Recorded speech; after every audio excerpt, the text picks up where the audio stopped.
Everyone, welcome to my YouTube channel Bio Hope. बच्चों, आज मैं आपको एक क्लास 12 का बहुत ज़बरदस्त टॉपिक जो पूरे 3 या 5 मार्क्स में आता है हमारे बोर्ड एग्ज़ाम में बताने जा रहा हूँ। ये 2 पार्ट में डिस्कस करूँगा इस टॉपिक को। एक माइक्रोस्पोरोजेनेसिस प्रोसेस जिसे मैंने यहाँ डिस्कस किया है, और एक डेवलपमेंट ऑफ मेल गैमेटोफाइट जिसको यहाँ डिस्कस किया है। डेवलपमेंट ऑफ मेल गैमेटोफाइट अभी पिछले 2008 में आया था, 2013, 14, 16 मैं भी लिख दूंगा यहाँ बोर्ड पे जिन जिन डेट्स में आया है, ठीक है, मेंशन कर दूंगा आपको। लगातार आता रहता है, ये अच्छा क्वेश्चन है जो पूछा जाता है, ठीक है। तो लेट अस स्टार्ट बेटा। सबसे पहले हम स्टार्ट करेंगे माइक्रोस्पोरोजेनेसिस।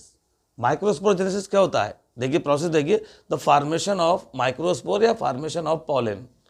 पॉलन का है या माइक्रोस्पोर का है, ठीक है। तो माइक्रोस्पोर का फॉर्मेशन ही माइक्रोस्पोरोजेनेसिस प्रोसेस कहलाता है, ध्यान रखेंगे। अब क्या है इसके बारे में? दूसरा स्ट्रक्चर सबसे पहले बात करेंगे प्लांट के फ्लावर की बात करेंगे। फ्लावर जो होता है ना, फ्लावर में मेल और फीमेल 2 तरह के रिप्रोडक्टिव पार्ट मौजूद होते हैं। इसमें जो मेल रिप्रोडक्टिव पार्ट होता है फ्लावर का, वो स्टेमिन कहलाता है। एक स्टेमिन में 2 मेन पार्ट होते हैं, एक पार्ट एंथर होता है, एक पार्ट फिलामेंट होता है। फिलामेंट जो होता है बेटा वो नॉन फर्टाइल पार्ट होता है, ध्यान रखिए, ठीक है। और ये cylinder, long cylinder non fertile part होता है। जबकि उसके ऊपर टॉप पर ये दिखाई दे रहा है structure, this is called anther. Anther always fertile part होते हैं, क्योंकि एंथर के अंदर बहुत से माइक्रोस्पोर या पॉलन ग्रेन का फॉर्मेशन होता है। ये एंथर अगर ये दिखा रहा है 2 लोब में बटे हैं तो इन्हें बाइलोब्ड एंथर कहते हैं। कुछ एंथर, कुछ प्लांट ऐसे होते हैं जिनमें सिंगल लोब भी होता है, तो वो मोनोथीकस कहलाते हैं। ये डाइथीकस एंथर होते हैं, ठीक है बेटा। तो यहाँ 2 लोब दिखाई दे रहा है हमको, तो बाइलोब्ड एंथर हैं ये, और ये आपस में कनेक्टिव से जुड़े रहते हैं, दोनों लोब कनेक्ट बाई कनेक्टिव्स, ठीक है।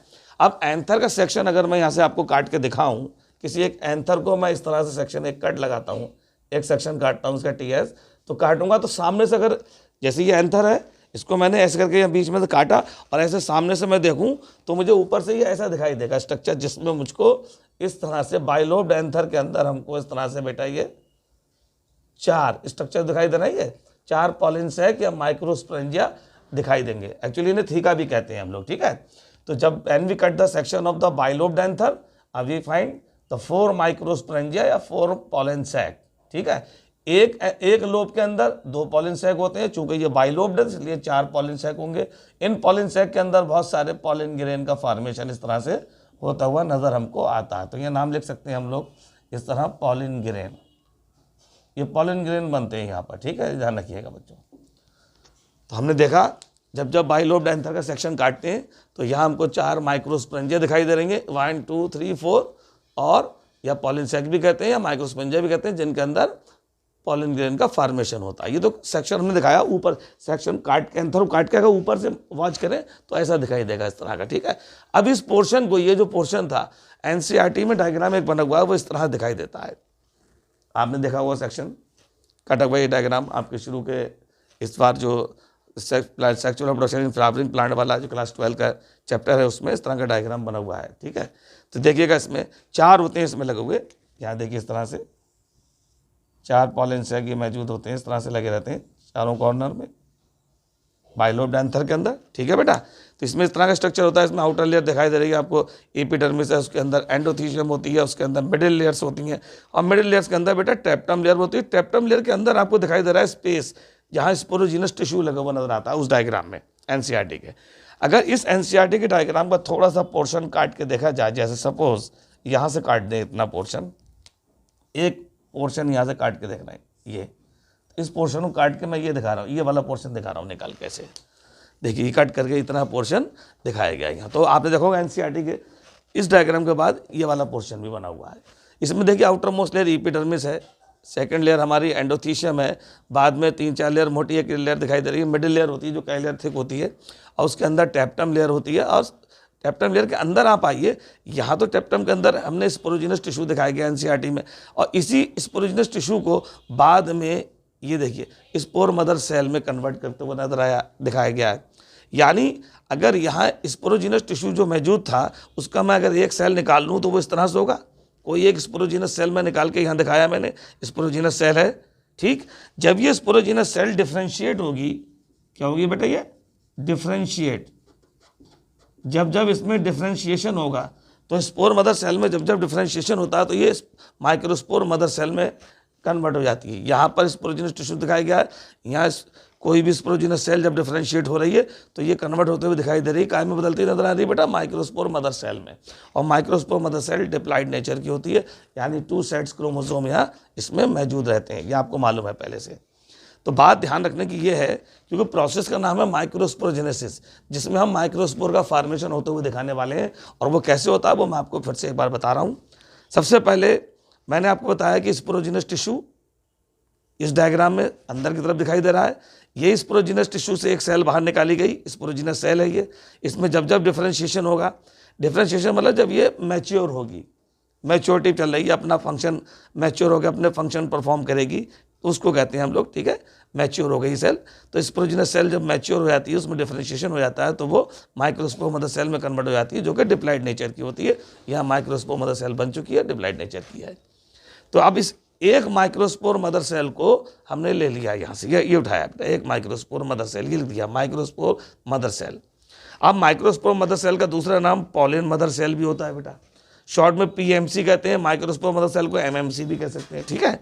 ये एक्चुअली डिप्लॉइड नेचर की होती है, डिप्लॉइड 2n, यानी 2 सेट्स ऑफ क्रोमोसोम यहाँ मौजूद रहते हैं बच्चों, ठीक। इस माइक्रोस्पोर मदर सेल के बाहर से घिरे हुए एक लेयर दिखाई दे रही है, कवरिंग, जिसको हम कैलोस कहते हैं। तो ये माइक्रोस्पोर जो मदर सेल है, या पॉलिन मदर सेल है, it is covered by callus layer, एक कैलोस नाम की लेयर, कैलोस नाम की वाल से कवर्ड रहता है ये, ठीक है। अब क्या होता है इसमें, चूंकि ये डिप्लॉइड नेचर का होता है, तो इसमें सबसे पहले मियोसिस डिवीजन होगा। तो first of all meiosis takes place. तो जैसे ही मियोसिस होगा तो ये माइक्रोस्पोर टेट्राइड में कन्वर्ट हो जाते हैं, यानी ये जो न्यूक्लियस है, आप जानते हैं मियोसिस में एक सेल से चार डॉटर सेल बनती हैं एक मदर सेल से, ये मियोसिस आपने पढ़ा है क्लास 11 में।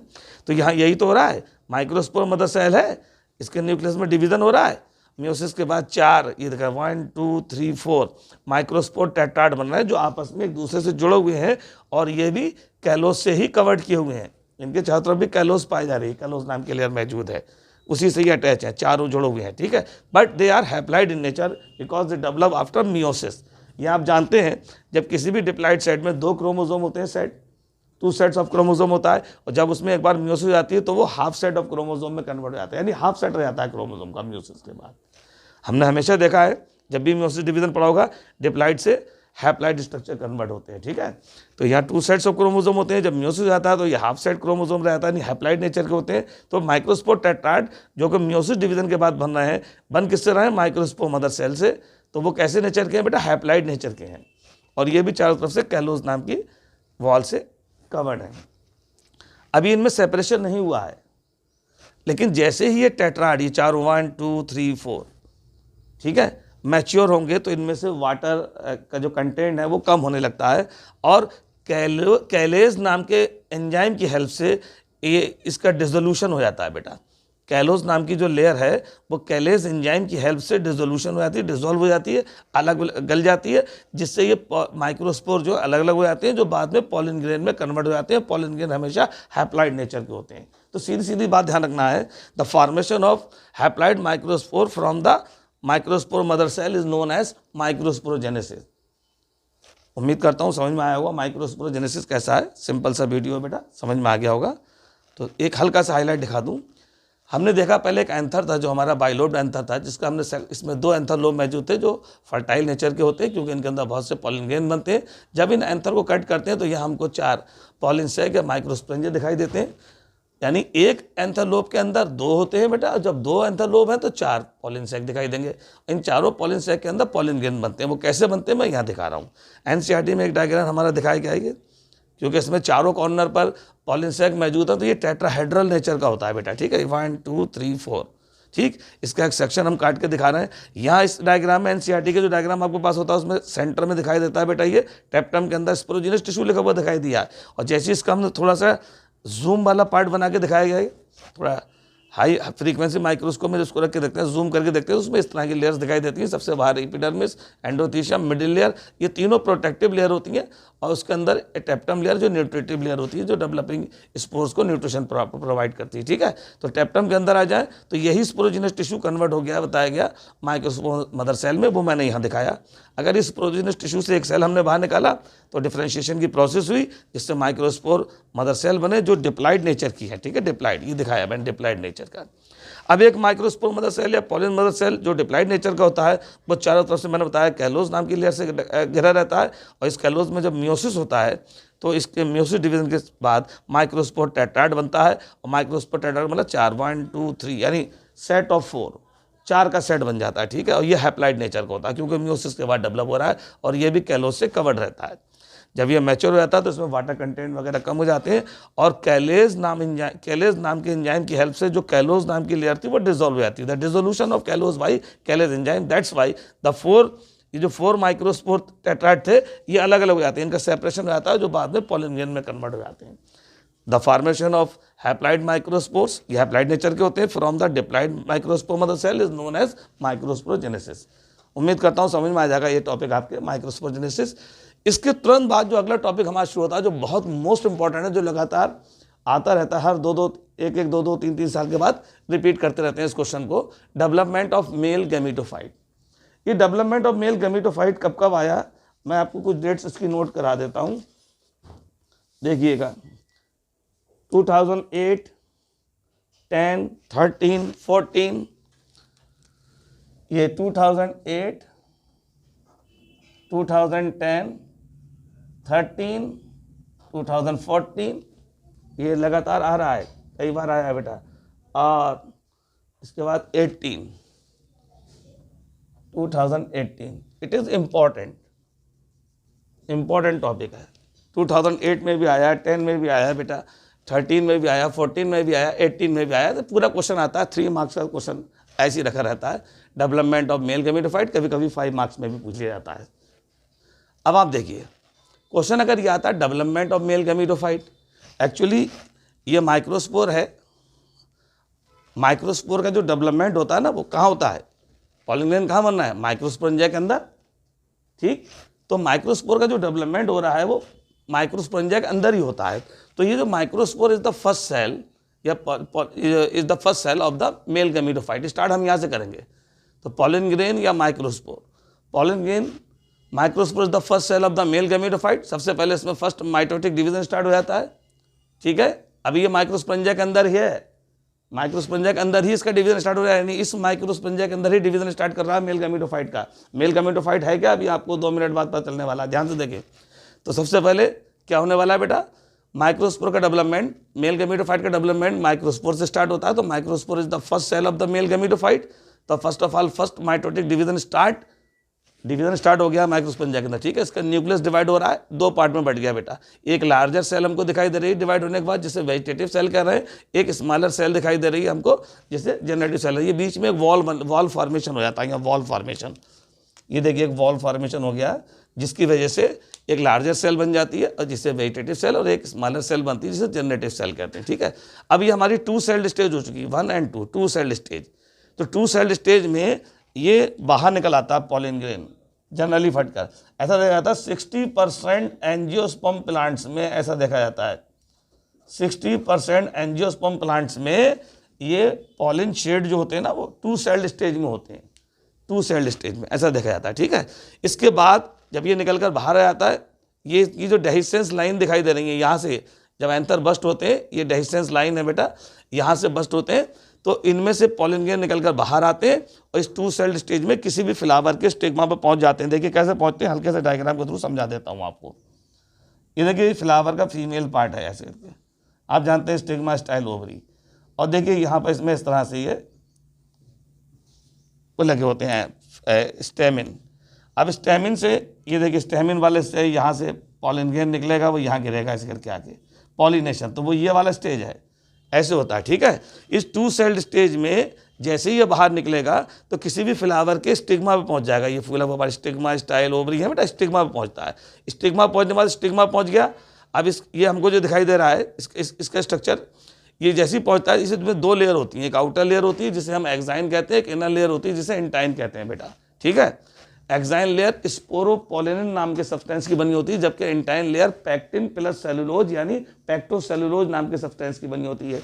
जो मैंने आउटर लेयर एक्साइन बताई, ये बहुत इंपॉर्टेंट लेयर होती है। It is resistance to the high temperature, acids and alkali, इन सबसे रेजिस्टेंस शो करती है। बहुत हार्डेस्ट मटेरियल होता है ये, एक ऑर्गेनिक सब्सटेंस है जिसका नाम स्पोरोपोलिन है, जो एक्साइन लेयर बना रहा है, it is the hardest material, ठीक है, ध्यान रखिएगा, विच protect from the high temperature alkali and acids, इनसे बचाता है। इनर लेयर जो इंटाइन है वो थोड़ी थिन होती है, थिन नेचर की होती है, एक्साइन थिक होती है। Intine layer pectin plus cellulose यानी पैक्टोसेलुलोज की बनी होती है। तो जैसे ही इस 2 सेल स्टेज में निकलकर ये किसी फ्लावर के स्टिग्मा पर पहुंचेगा तो सबसे पहले क्या काम होगा, सबसे पहले इसकी एक्साइन लेयर इसके स्टिग्मा से निकलने वाला एक शुगरी सब्सटेंस है उसे एब्जॉर्ब कर लेगी। जब एब्जॉर्ब करेगी, अब इसके अंदर डिवीजन भी चल रहे हैं साथ साथ में यहाँ पर, ठीक है। इसका जो न्यूक्लियर सेल जो थी हमारी, जो अभी वॉल, इसकी जो वॉल यहाँ अटैच थी इंटाइन से, फिर ये साइटोप्लाज्म में फ्लोट करने लगता है, ये जनरेटिव न्यूक्लियस। अब ये जनरेटिव सेल थी, फिर बाद में इसकी मेम्ब्रेन जो थी यहाँ से अलग होकर साइटोप्लाज्म फ्लोट करने लगती है, जनरेटिव न्यूक्लियस साइटोप्लाज्म फ्लोट करने लगता है। सेकंड माइटोटिक डिवीजन होता है, ये देखिए जनरेटिव सेल डिवाइड होकर 2 मेल गैमीट बना लेती है। इसी समय इसकी एक्साइन लेयर चूंकि शुगरी सब्सटेंस को एब्जॉर्ब कर चुकी है, और जहाँ इसमें जर्मपोर दिखाई दे रहे हैं बीच बीच में, किसी एक जर्मपोर वाली जगह से बस्ट हो जाती है, उस जहाँ से ये बस्ट होती है उस बस्ट वाली जगह से अंदर की जो इंटाइन लेयर है वो निकल कर, ये अंदर वाली इंटाइन लेयर उसी जर्मपोर वाली जगह से निकल कर बाहर आ जाती है और एक पॉलन ट्यूब का फॉर्मेशन करती है। इस पॉलन ट्यूब बनाने में ट्यूब न्यूक्लियस काफ़ी हेल्प करता है, ठीक। इसी समय चूंकि जेनेटिव सेल से 2 मेल गैमीट बन चुके हैं हमारे, ये दोनों मेल गैमीट पॉलन ट्यूब के अंदर रीच कर जाते हैं। अब ऐसी कोई स्ट्रक्चर जिसमें पॉलन ट्यूब के अंदर 2 मेल गैमीट मौजूद हो उसे मेल गैमीटोफाइट कहते हैं। क्वेश्चन तो हमारा ये पूरा हो गया, लेकिन अभी से मैं फ्लो में समझाता हूँ आपको लिखना कैसे था। जल्दी से देखेंगे, जल्दी फटाफट रिवीजन कि डेवलपमेंट ऑफ मेल गैमीटोफाइट कई साल लगातार आया है। ये देखिए 2008, 2010, 2013, 14, 18 ये लगातार आता रहा है पिछले सालों में, अब भी चांस है आ सकता है, ठीक है। जैसे क्वेश्चन शुरू होता है डेवलपमेंट ऑफ मेल गैमीटोफाइट, तो हम स्टार्ट करेंगे सबसे पहले। Development of male gametophyte start from the microspore, because the microspore is the first cell of male gametophyte. The first of all nucleus of the microspore divide by mitotic division and it divide at 2 parts. The larger cell is formed, 2 cell बन जाती है divide होने के बाद, nucleus divide होगा mitotic division through, they form the 2 cells. One is larger cell is known as vegetative cell which store the food store करने में help करती है, ठीक है। Another is smaller cell known as generative cell. अब ये 2 cell stage हो चुकी है, इस 2 सेल स्टेज में जनरली पॉलन ग्रेन बस्ट होकर या एंथर को बस्ट करके बाहर निकल आते हैं और 60% एंजियोस्पर्म में ऐसा ही पाया जाता है, ठीक है। ये 2 सेल स्टेज में ही बाहर निकल कर आते हैं। जब बाहर निकलते हैं तो ऐसे एंथर से फटकर बाहर निकलते हैं, किसी भी फ्लावर के स्टिग्मा पे गिर जाते हैं। इस प्रोसेस को पॉलिनेशन कहते हैं। आफ्टर पॉलिनेशन जो एक्साइन लेयर थी मैंने आपको बताया, एक्साइन लेयर सबसे पहले जो स्टिग्मा से एक शुगरी सब्सटेंस बाहर निकलता है उसे एब्जॉर्ब कर लेती है, ठीक, और वो स्वेल कर जाती है। इसी समय स्वेल कर जाती है और उसकी जो जहाँ जहाँ जर्मपोर दिखाई दे रहे हैं, किसी जर्मपोर वाली जगह पर ये बस्ट हो जाती है और यहाँ एक पोर बन जाता है। इस पोर में से जो अंदर की जो इंटाइन लेयर है वो निकलकर एक ट्यूब के रूप में बाहर निकल आती है। ट्यूब बनाने में ट्यूब न्यूक्लियस यानी ये वेजिटेटिव सेल का न्यूक्लियस है, काफ़ी हेल्प करता है इसकी, ठीक। इसी समय इसका जनरेटिव सेल जो था क्या हो रहा था, वो साइटोप्लाज्म में फ्लोट करने लगता है और उसे डिवाइड होकर 2 मेल गैमीट बना लेता है। ये दोनों मेल गैमीट धीरे धीरे उतर कर पॉलन ट्यूब में पहुंच जाते हैं। ऐसी कोई भी स्ट्रक्चर जिसमें पॉलन ट्यूब में 2 मेल गैमीट हो उसे मेल गैमीटोफाइट कहते हैं। अगर क्वेश्चन आता है डेवलपमेंट ऑफ मेल गैमीटोफाइट तो आप ये लिखेंगे। बेटा उम्मीद करता हूँ बेटा आपको मेरा वीडियो पसंद आया होगा। अगर मेरा वीडियो पसंद आता है तो मेरे वीडियो को लाइक कीजिए, मेरे चैनल को सब्सक्राइब कीजिए और बेल आइकन का बटन दबाइए। जय हिंद।